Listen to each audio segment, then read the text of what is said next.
Ladies and Germans, how you all doing? This is Con Ulrich. And I'm Mangru. Hello. We promised you it on Tuesday. We are making good on our promise. We're on Shchedrin today, giving you another replay from the SD2 Second Charity Tournament. Rang, who do we have on this field? On left-hand side, in the blue, we have AS playing as the 2nd First Nations Indigenous Division with a Maverick income. And on the right-hand side, in the red, we have Ortfine playing as the 1st Polish Infantry Division, also with a Maverick income.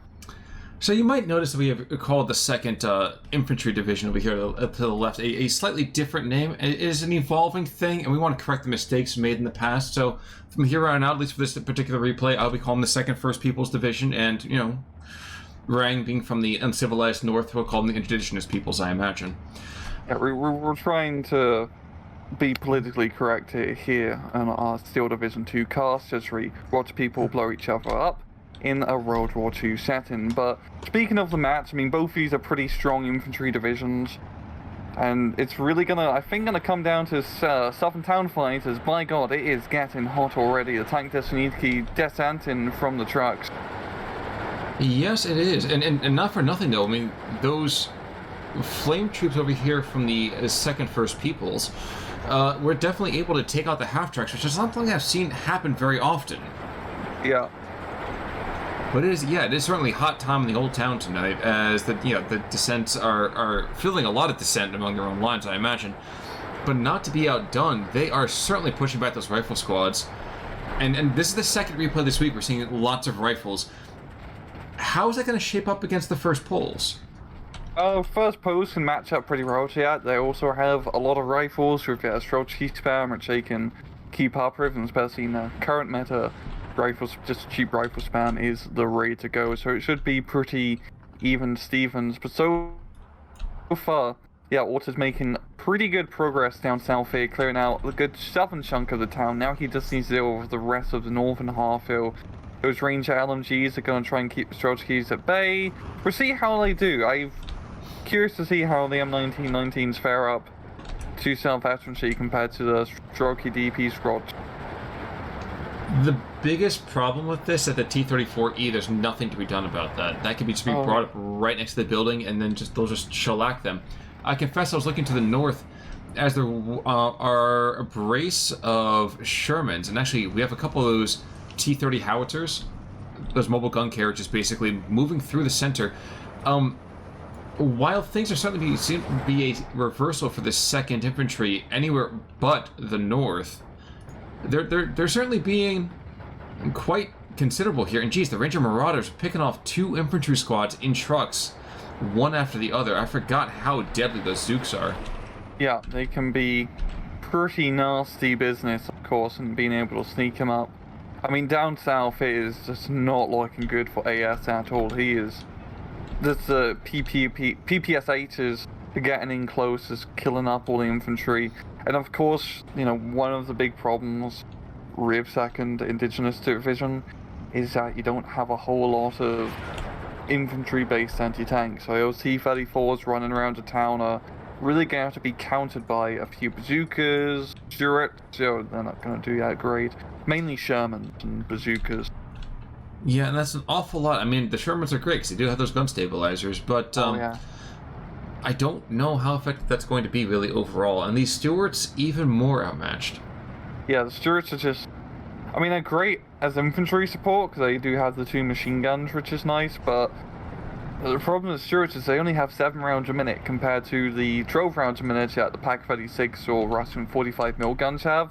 It's pretty pathetic. I mean, the T-34 has 6 rounds a minute, and it's a much larger gun, but the Sherman coming in, trying to fight the T-34, but it's going to be actually a little bit hard for the Sherman, because these are the T-34Es, which have pretty decent armor. But not to be outdone, we are going to see that the Sherman up on the hilltop is going to go and take out the offending Soviet. And one thing we didn't really talk about was the air power. IL-2s will be the order of the day today. Yeah. Classic Polish, like, air power supremacy is what they have. What AS is really not that heavy. I mean, we're not even seeing Gabi Khan. Like, you have to take Gabi in the 2nd Indigenous. It's just what you have to do. like mandated by law, I believe, somewhere. Yeah, that's true. Hey, if you have the gift of gab, you want to use it. I completely agree. You really do. But yeah, he's mainly focusing more on those P-38s and Thunderbolts to try and just strike the enemy ground forces, so he's sticking to Thunder and Lightning. Well, we did see a P-47 come down south, and he did pound basically those Carney troops. But big deal, you hit a disheartened squad? Like, that's not going to go and break the bank anytime soon. Yeah. And just looking down south, Ort has a lovely position on that town. He controls mainly the 2 central flag points, and he's just bringing up a bunch of reinforcements, so Strafniki troops to just hold a line against any, future aggressions. We are seeing the Stuarts being brought in, giving some nice fire support, but once those T-34s actually decide to come around the corner, there's not going to be many Stuarts. Yeah, it probably will be, I'd say Custer's last stand, but that's absolutely incorrect here. And geez, yeah, I want him going down instantly. Yeah. What about the artillery piece? What can the 2nd First Peoples do against the VATS? I mean, we have not Pack-Howies, excuse me, 105s in Phase B.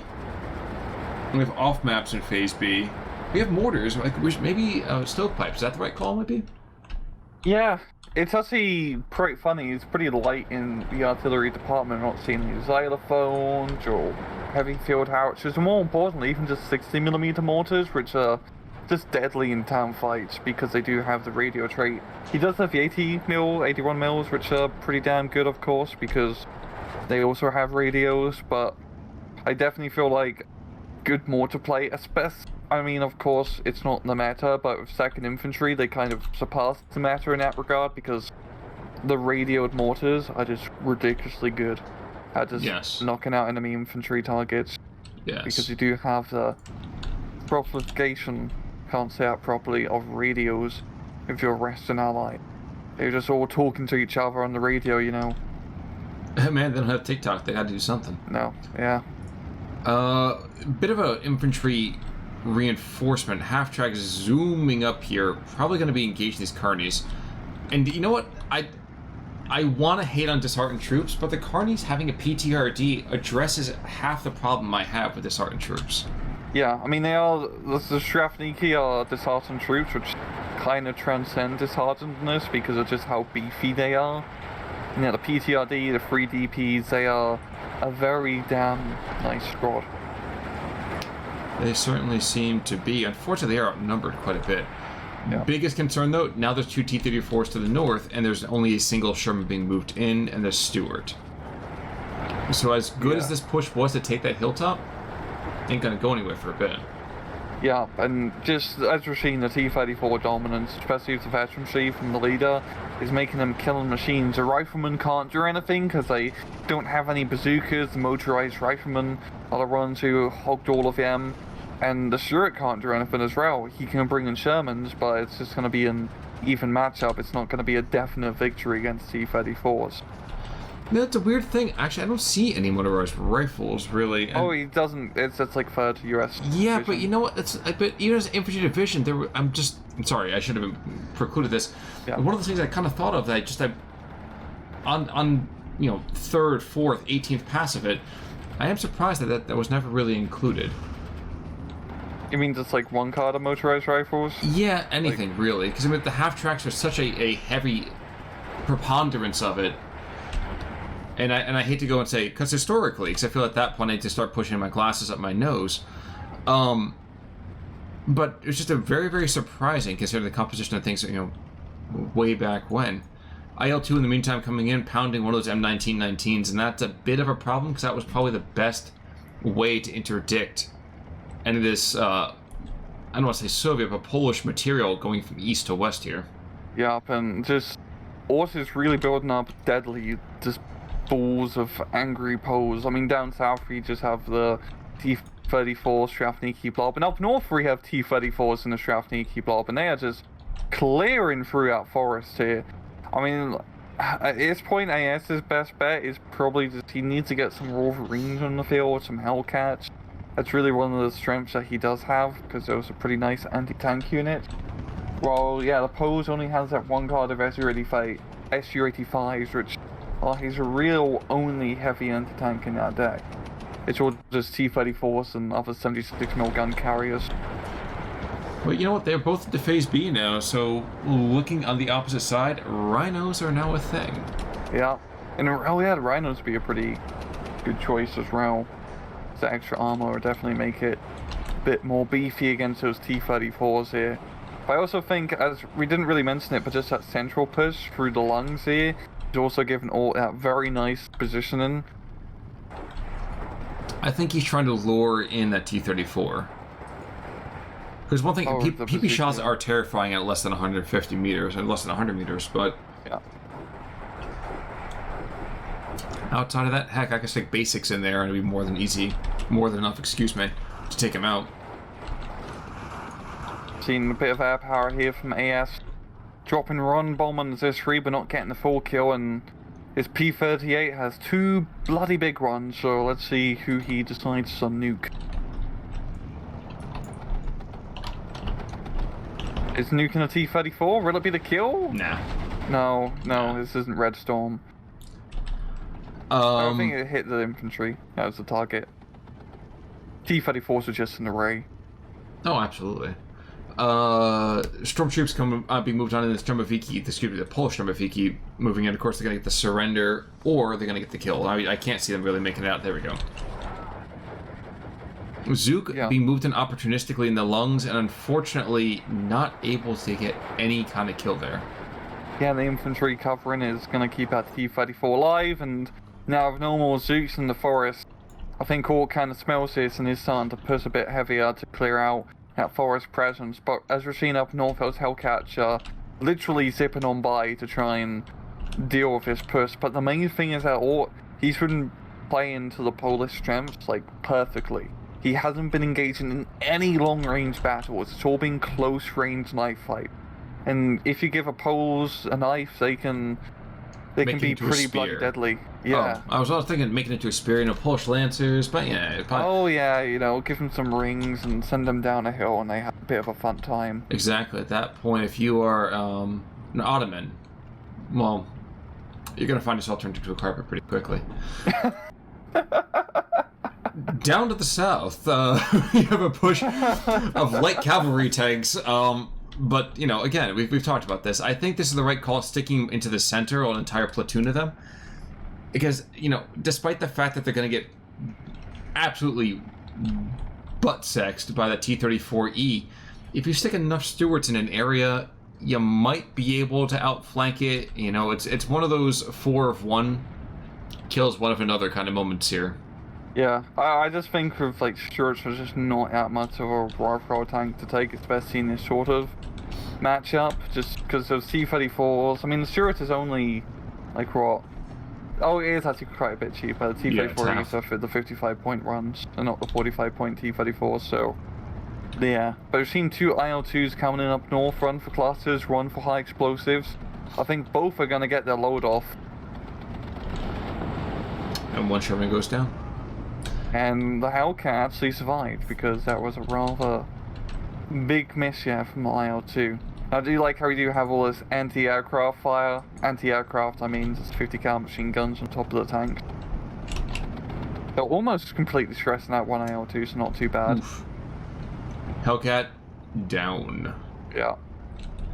And we are going back to basics, as we just also discover that, guys, you do not drive on a road when tanks have you zeroed. Yeah. We've seen the T-34s on the northern road here. I mean, in a good spot to get close, and the Hellcat doesn't like T-34s close to it. It needs a little bit of distance, and that's not going to be ideal for that American muscle of a tank destroyer. That's true, but there's Sherman takes both T-34s in the flank, and well done there. This Hellcat did die in the meantime, but that was more a consequence of the PTRDs. Yeah. We got a one Abdomen Cheeky scroll up north trying to get the grenade on the Sherman, but he is going to back off. Smart move here. And that one Marines Marauder all alone, bro, he's going to meet his brothers very soon after that machine gun fire hits him in the face. So we got, it's a 2-pack of Hellcats? Yes, 2-pack of Hellcats to the north. The lungs are going to be taken back. Here we go. Oh yeah. Stuarts coming in. They still have that one T-34, but I mean, this Stuart should be able to kill T-34s. Watch, unless there's like a PTRD one-shot kill.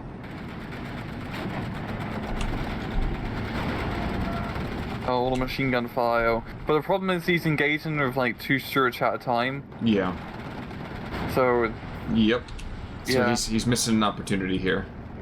I did like he dropped some smoke here to save his TP squad here, and yeah, 2-star T-34 mans at close range. Not. Oh, the bazooka. Zoom's up. He's sending in all those Stuarts just to get a single bazooka shot, but it worked.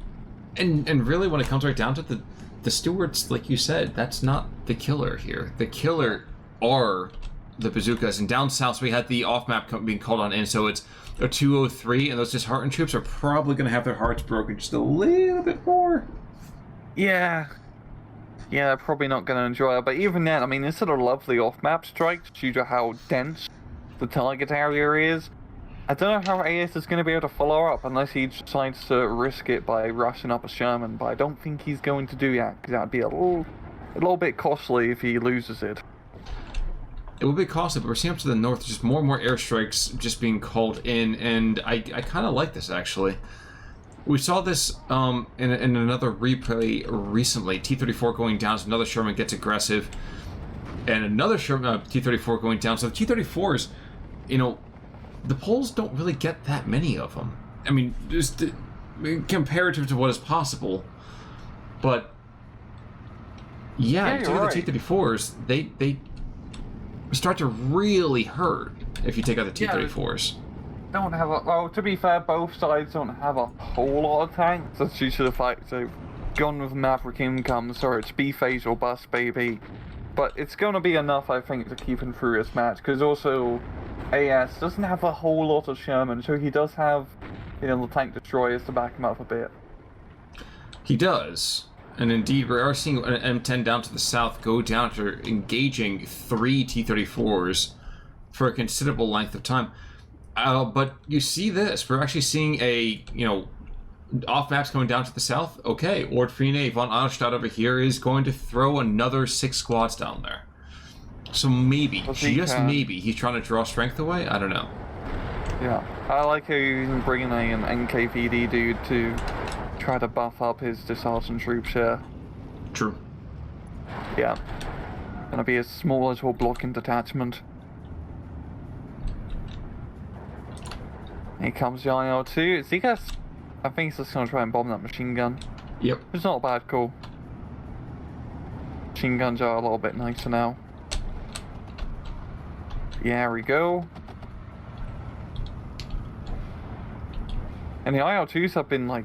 I mean, of course, his pods have been pretty deadly just due to the constant attack runs, but I feel like AS, he does need to get some anti-air out, try and deter his planes. It's not like he doesn't have it. Okay, Yeah. Never mind, he doesn't have it. He's got just a couple of Bofors. I think... Literally 2. Yeah, I think for me, I was looking at that and I was thinking to myself that he doesn't have it being the potential for it, let's say. Yeah. Yeah, it's actually quite risky, taking such little... And even not having any proper fighters in the Indigenous Division is like... Yeah, that's gonna really hurt him against the Poles in this matchup due to those IL-2 attacks. Well, the 1st People's Brigade, which makes it sound like something vaguely communist, is gonna have to fight through the lungs yet again, as a new rush of blood is moving from east to west here. 3 Strelky squads, 2 T-34s, and practically a partridge in a pear tree. Everything is storming across that, and I don't think he can stop them. Yeah. Yeah, this is getting pretty gnarly, that's for sure. Oh no, IL-2 to the north, going after the Hellcat, and the Hellcat's not paying attention. That's definitely a head-dead Hellcat, yeah. Yeah.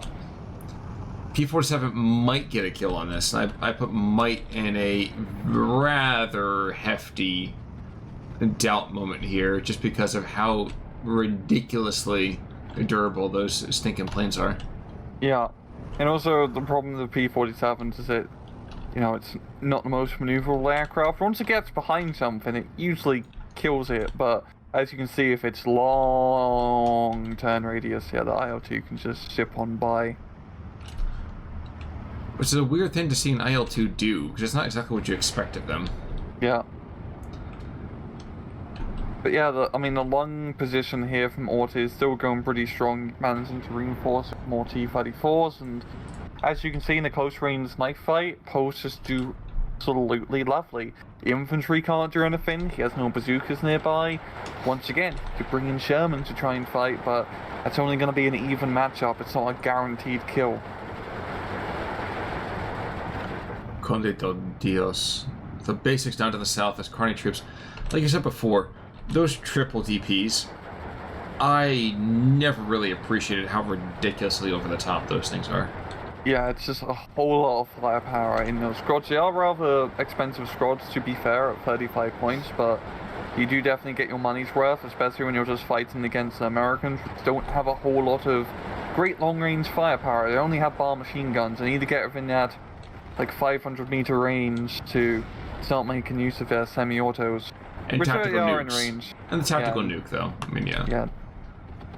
They must have got that 25 kill streak. Oh, well, that P-47 certainly got it. Yeah. Now, the Hellcat I'm a little bit terrified for, for him. And yeah, I was right to be, because those stroke keys just immediately take him out. Oh yeah, my gosh. Run, yo. Your Hellcats are not meant to be thrown away. You gotta move them back. Yeah. He got lucky getting a bailout there. He truly got bailed out by RNGesus. In the meantime, though, so... But yeah, Southern push is going pretty well here from AS. He's very close to capturing another at least to bring it to an 11-13. Or actually a 12-12 now if he can actually capture it here. But the IL-2s are going to keep coming in. And it's really down to these 3 rifle squads leading the front. And now, but all of them being pinned down, I think that's going to stop outputs for the time being. And yeah, the Hellcat. Su-85 kills him, yep. Yeah. To the north, by the way, we do have another 203 that's been called in, and there's one early rifle squad who wishes he was probably a little bit later, as these shells are going to come down. And this is the T-70s backed up by an Su-85 and an Su-76, so first of all, not likely to see a lot of suppression here. Yeah, the first shell drops on his own troops. Yeah, of course. Jeez.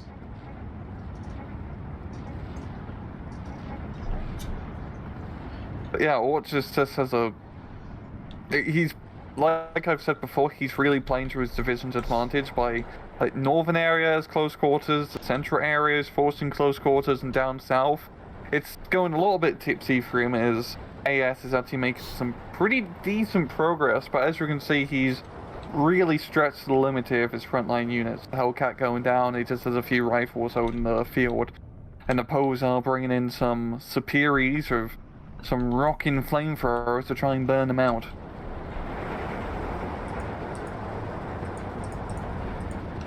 I think the lung position is going to slowly start turning red again.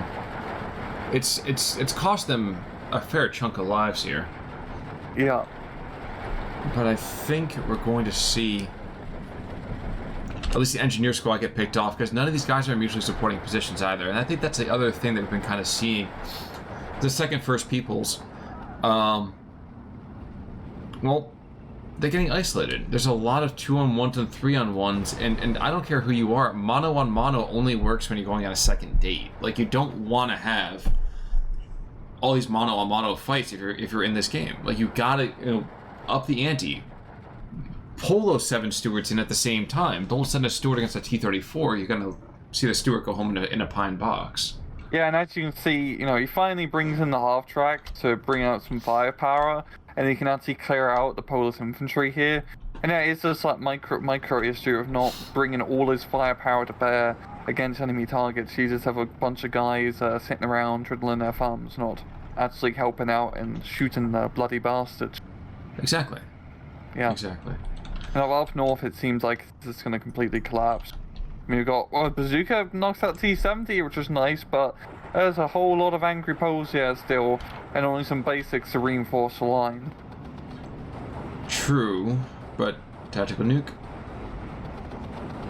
It starves momentum for half a second, so that's not terrible. I'd be pretty startled if someone dropped like almost 1,000 kilograms of bombs near my position. It'd make me reconsider my life. I think I feel honored for half a second, and then I think to myself, why do I feel honored? I'm getting into cover. Yeah. But I can think about the honor later. Yeah, it's true. IL-2 coming back in, and here's the kind of thing that's been happening. The IL-2s have basically been able to have full reign over the sky. Another M10 goes down. There's a Rhino to the south, but I wouldn't be feeling particularly sanguine if I'm the Rhino. Yeah, he's pretty heavily outgunned down south. Well, actually not super heavily outgunned. There's only 2 T-34s. The SU-85 is dead, so... I mean, it's going to be a pretty nasty unit to deal with, but of course, all it takes is an IL-2 cluster bomber, or an IL-2 heavy bomber to just knock out the Rhino for a bit. Exactly. So yeah. Exactly. But yeah, Posner's doing a very good job with the air power.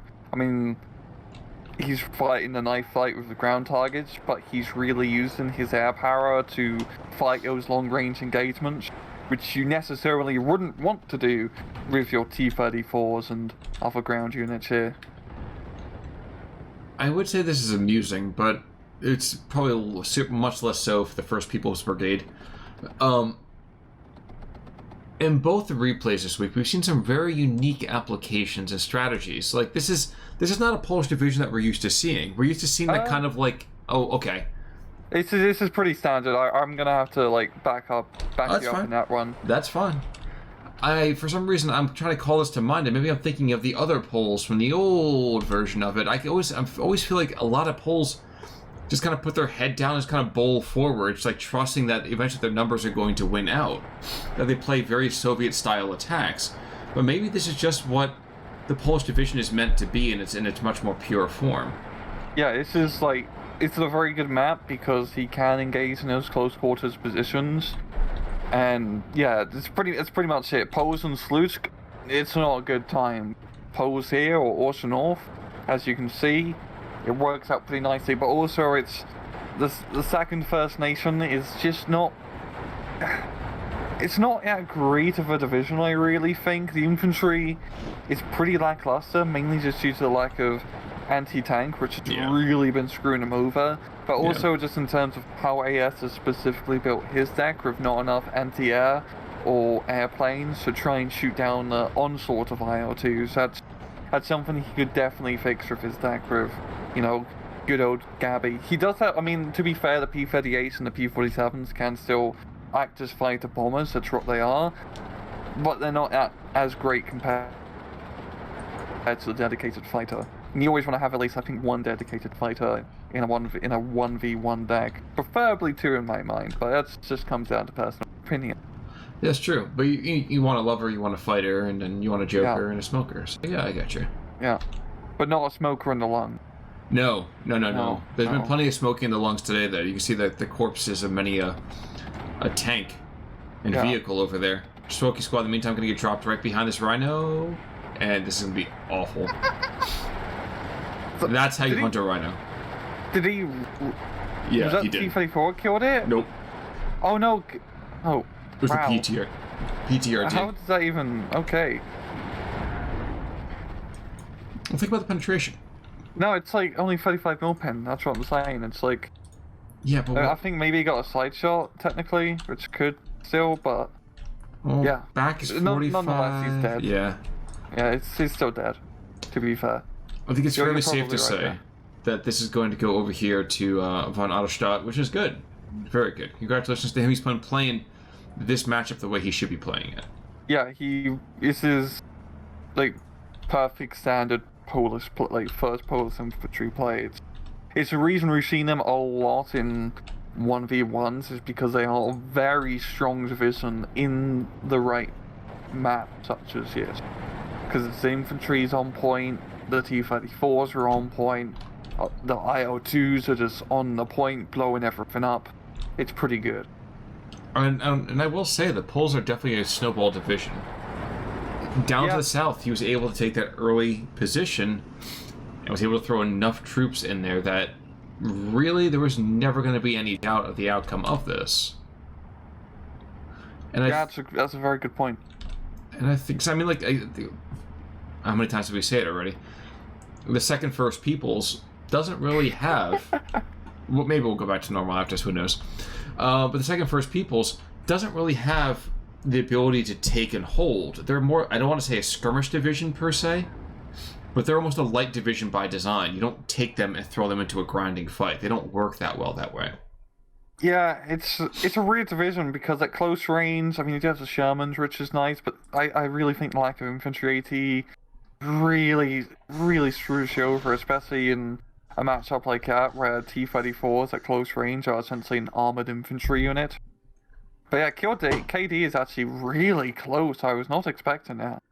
A lot of that comes down to the whole idea of those airplanes, I think, being just effective enough to keep them at range. But look at this T-34. This is the guy that was in the lung, Budnicki. Holy crap. 3, 4, what was that, 10 kills just to him. What the That's really effective. So, to be fair, the T-30s were donated at the beginning, and at least 2 of those stewards were donated later on. So I would argue he probably deserves about half those kills, but was still an extremely well-placed tank. I'd be a little bit more generous in his deservedness, but, like, wow, not even if it's only, like, 5 kills or whatever, that's impressive. Just a standard boring T-34, not much spells or rituals. 4 kills with Tamaj. And other than that, I mean, you know, a couple kills with IL-2 cluster. You got 2 Hellcat, 2 tank destroyers and a Sherman. And solid successes. Other than that, Budnicki, a couple of small minor standouts. Bailey over here, Ranger Marauders, did pretty well. A couple of half tracks. The Shermans, I think, the issue with this, the Shermans didn't really pull their weight. And the unfortunate thing is they were just outmatched the entire way through. Yeah, I know, it's funny, like, the T-34 versus Sherman matchup, because, I think the T-34s against the A1s do have actually an advantage, because they have a 100-meter pen compared to the 90 Sherman, which is just enough to tip things over, and both have the same armor value, I believe, so... Yeah, yes. And also just how he was deploying the T-34s, getting them in close while the Shermans... It's a mostly even fight with T-34s between both, but as we saw, I mean, the lack of infantry AT backing up with second First Nations is pretty difficult. I also, you know, with the second, like, good mortar play is, I think, extremely vital. I mean, if you're not using those 6mm mortars, I think you're really missing out, because, my god, they can be very deadly at just pinning down enemy units extremely quickly. Yes. And they have radios. Like, if you're... Like, I understand people not taking regular mortars because they don't have the radios, but when your standard foot slogging mortars has accurate long-range fire, and all your dudes also have radios, like your recon and whatnot, then... I do think you're missing out, yeah. Yeah. Yeah. But regardless, well done over here to Von Alstadt. Unfortunate over here to AS, but at the same time, we will be seeing more of both of them, I have very little doubt.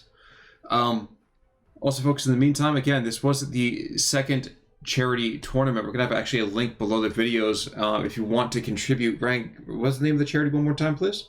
Action Against Hunger, if I recall.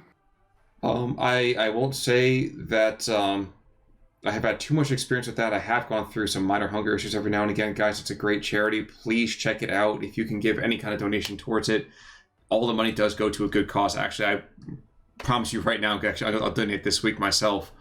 But Rang, any final thoughts about the match here or anything otherwise? No, just check out the charity and yeah.